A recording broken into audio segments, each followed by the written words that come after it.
Dikir constituency. Now, let's continue the bulletin.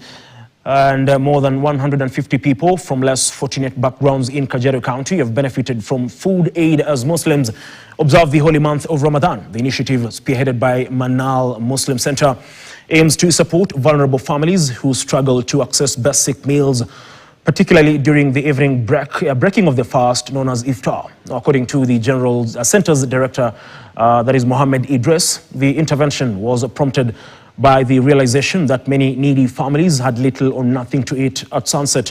The beneficiaries expressed gratitude for the support, noting that the food packages will go a long way in easing their burden during the sacred month.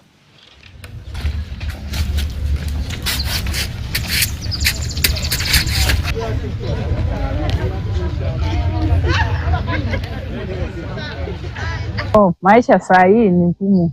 Waboma shauri machakula hata mang'ombe iko wa nyumbani, ng'ombe mehama, sasa sisi tunabaki na watoto nyumbani.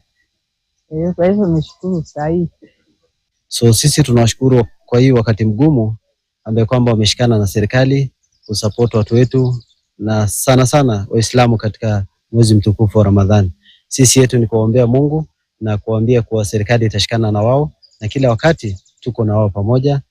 Today we are here to distribute the food for Ramadan, supporting our Muslim peoples in the holy months of Ramadan, to get at least a good food to break their fasting.